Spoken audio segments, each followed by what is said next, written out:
God would keep me out of politics, so He kept me out of the Southern Baptist pulpit. Amen? I know something about that. I used to sit on the front row, sort of like this little boy right here, my son John. And when my dad would go too long, I would point at the watch. The longer he went, the higher that watch would get. And at some point, he'd just say, "Be quiet, boy." But anyway, it's great to be here. I was here. How many people were here the last time I did a veterans event? Yeah. Well, John, you were here, but you don't remember you were here. I think John was a baby. I was told that was 10 years ago, although that seems crazy that it's been that long.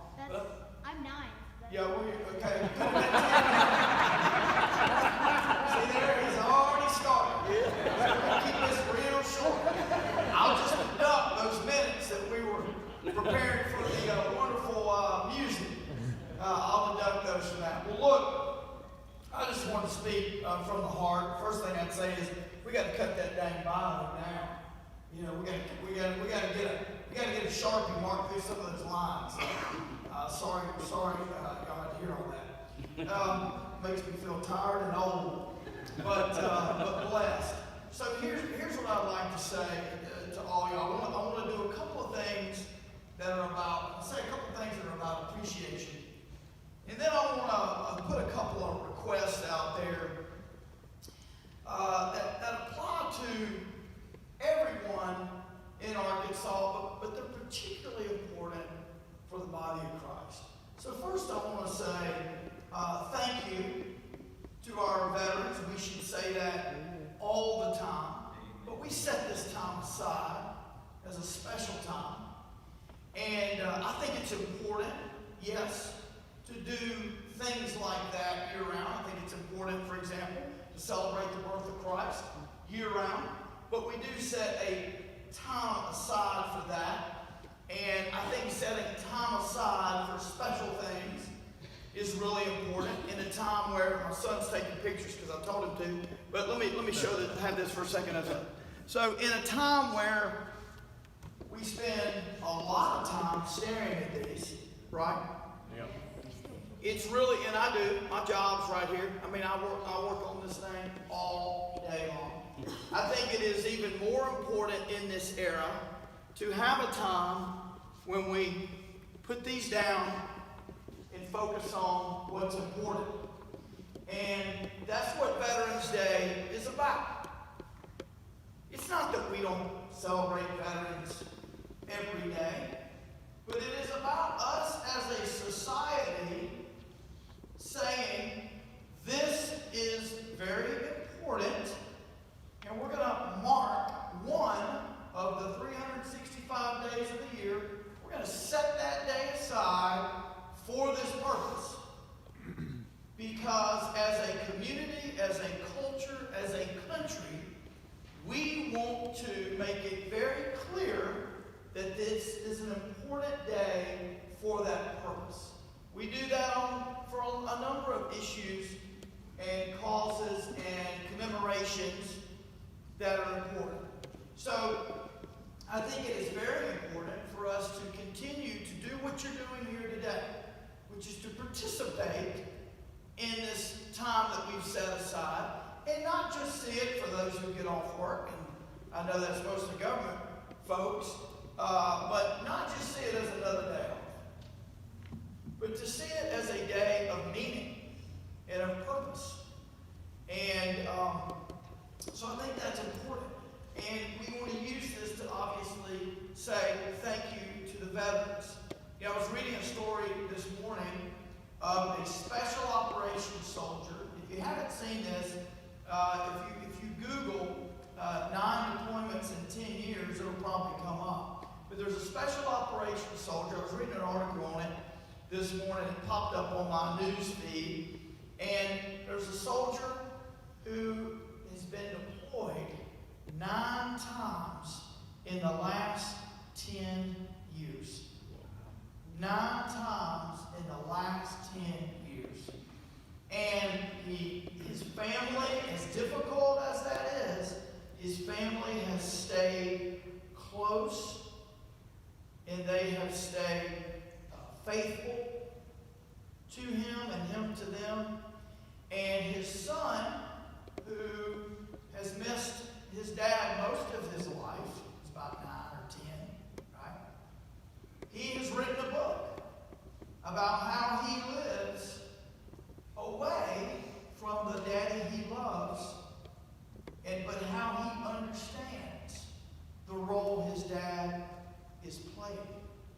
in Afghanistan and other places where our special operations soldiers are active.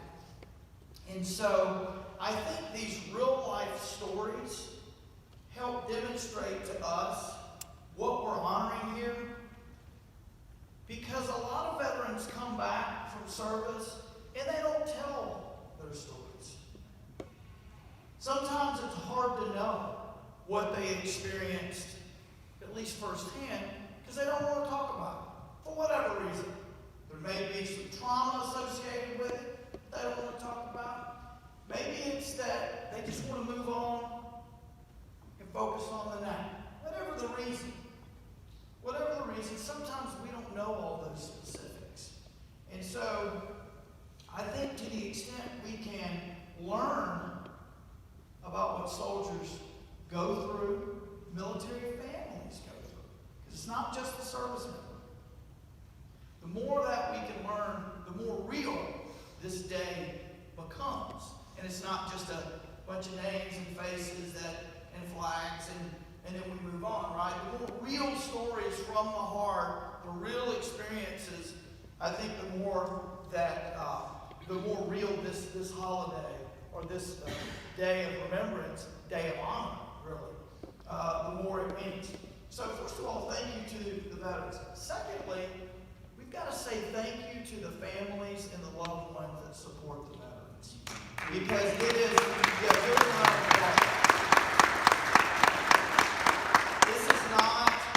this is not the type of service that veterans can do alone. That support structure is so critically important because there are a lot of stresses associated with military life that do not exist or don't exist at the same level outside the military. I mean, the idea that someone can be at home and 48 hours later, 72 hours later, particularly in Fort Bragg, North Carolina, and other places like that, 72 hours later, that service member can be on the other side of the world and gone on a mission. I mean, that doesn't happen when you're working at the bank. Nothing wrong with working at the bank, but it's different. There are different stresses.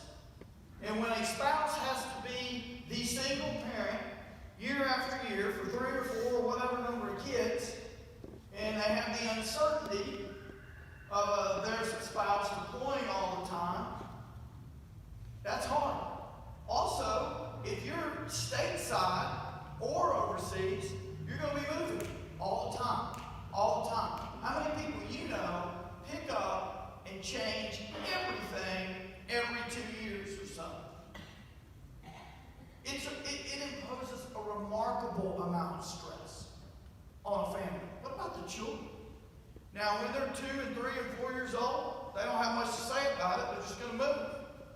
But when they become teenagers and they've been integrated into their friends, in their community, in junior high, whatever, and every 2 years they've got to change, that's stressful. That's stressful. And so it is very important to not only thank the family and the ones who support our service members, but pray for them and reach out to them. We call the family and support structure that help service members do their job. In the military, we call that a force multiplier. A force multiplier. Because when they are supporting a soldier or service member, that service member can do a better job focused on the mission. Let me tell you, this is particularly important when service members are in harm's way. When you've got service members who are on the other side of the world, on a dangerous mission, dealing with dangerous equipment, and any mistake can be deadly, you don't need them worried about their finances back home, whether their bills are going to get paid, whether their kids are going to be okay health-wise, whether their school is going okay. I can tell you that I had to help a lot of soldiers and talk with a lot of soldiers when I was in Iraq who had all kinds of worries back home. And trust me, just like anybody else. They think about it all day long. And you know what? If you're not focused on staying alive in some of those circumstances, you can get hurt. You're more likely to get hurt. So if you know that that family structure back home is wrapping their arms around your kids and all of your concerns, you're a lot safer and more focused downrange, doing your dangerous mission. So that's another reason we've got to say thank you to the family and the support structure. Now, this is a day about saying thank you, and I've made that very clear. But in my view, it's really more than that. It's an opportunity for us to ask, what are our obligations as citizens? And more importantly for this particular group, what are our obligations as members of the body of Christ? First of all, our faith is not a dead faith. Our faith is not checking a box. Our faith is supposed to be living and active and powerful. What does that mean? That means it's not enough to come into church, worship, and go to the house and get on with your life. We have an obligation every single day to demonstrate, to be salt in the world, but to demonstrate the work that Christ has done in us. And that applies to our veterans. A lot of our veterans come back from service, get out of service, and as we know, a lot of them see things that they don't want to talk about that scars them, and they need love, they need comfort, they need stability, they need security and certainty. They need someone to listen. They need someone to buy them a cup of coffee. Some of them have trouble readjusting to the world outside the military.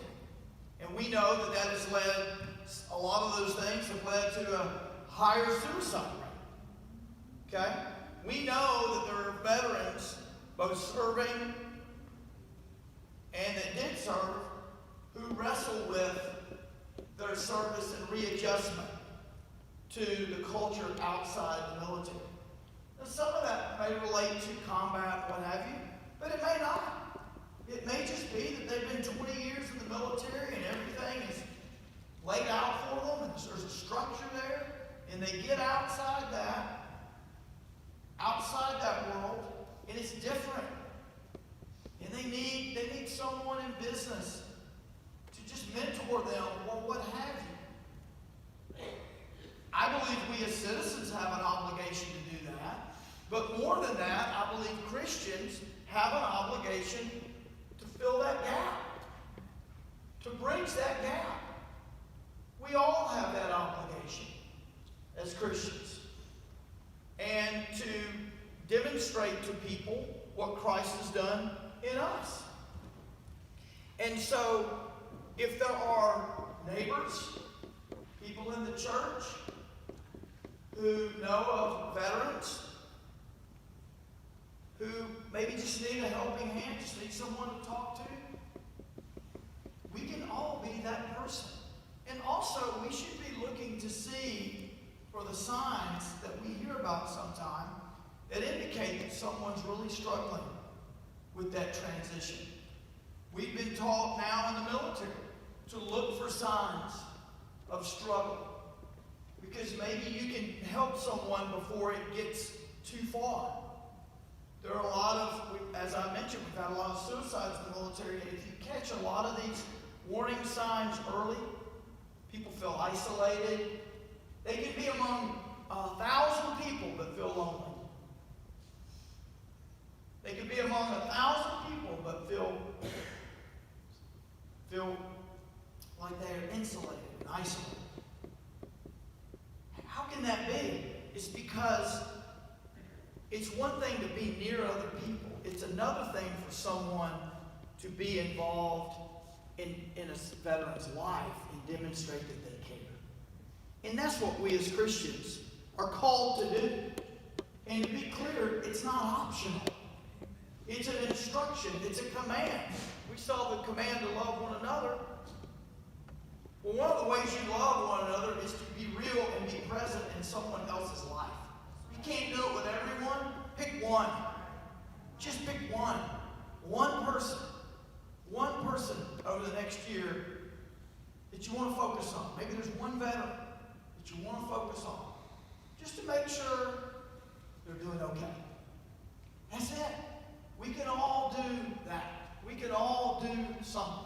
So we are called to do that. We're instructed to do that. So that's the first thing that I think we as Christians have a particular obligation to do. But secondly, and finally, one of the things that we as Christians, as citizens really have an obligation to do, but particularly as Christians, and that is to think about how we treat veterans. The idea of honoring, respecting, revering veterans and their service. We need to think about whether 100 years from now, the generations to follow will share those values. Okay? So, I've got 3 young kids, younger than you probably think. I got a 12-year-old girl, a 9-year-old boy, and a 22-month-old girl. I heard a gasp. Oh, no, I didn't hear you gasp. I saw you gasp. Not a grandkid. It's my daughter. She's awesome. I love them. But let me tell you something. While they are born with human nature, a sinful nature, as we all are, the Bible tells us that, they are not born with all the knowledge and values that they need. They have to be taught. One is not born with the values of respect and honor of veterans. You're not born with that. Well, then how do you learn that? You have to be taught that. And so we have an obligation not only to thank our veterans, to honor them on Veterans Day and other days, but we have an obligation to pass down these values that have brought us here today to the next generation and the next and the next. Because in 100 years, I won't be here and neither will you. So the question is, in 100 years, when we're all gone, who will be here doing this? How many will be here doing this? And can we just hope, without doing anything, that this place will be filled with people honoring veterans? No, we don't just hope. We have to take action. We have to pass those values on to our children and the next generation, because that's what a democracy requires of us. This is ours. We must shape it. And make no mistake about it, our children will have values. They may not be the right values. They may believe money is everything. They may believe superficial looks is everything. They may believe having all the things the world can offer is everything. And you know what? If they don't have any guidance from people who know better, and they just get their values from TV and music and popular culture, that's exactly what they will believe. That is exactly what they will believe. Because service isn't easy, and service, for the most part, is not praised and promoted in the popular culture. And so my ask to you, my first ask was to reach out and help veterans. My second ask is to be intentional over the next year in communicating to young people why it is important to put the phone down for an hour once a year on Veterans Day to honor and show respect for veterans. And you know what? Words are important, but you know what will be even more powerful for those young kids? Actions. If you doubt it, get in an argument with a kid. The first thing they will do is point out how you acted inconsistent with what you're saying. Right? Don't do that. Well, you do it. Right? Actions, powerful. So, bring young people, grandkids, kids. It's good to see younger people who are here as part of this ceremony, because it's important that they see you doing what you're doing through your actions. So over the next year, maybe just pick a young person that may not be getting those values in their day-to-day life and say, I'm going to invite them to a veteran service, a Memorial Day service, or I'll be going out to Little Rock Air Force Base, or I'll be going to this or that, and I'm going to take them.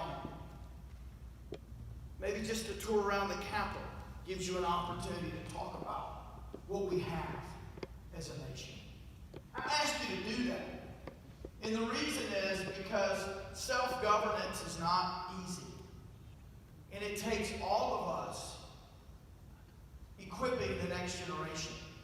You know, many people years ago used to get those values through home, school, their church, etc. But there are a lot of kids out there who don't get those at home, who don't go to a church, and whose school may not be communicating those like it should, or it may not be enough. You just hear it a few times a year from school. So we, as Christians, have an obligation, not only to the veterans, but to the next generation, so that they understand why we respect and honor veterans as we do. Thank you all so much for giving me this opportunity to be with you this morning. I really enjoyed the service. If I could ever be of assistance to any of you, I'm happy to do that. God bless y'all, and happy Veterans Day.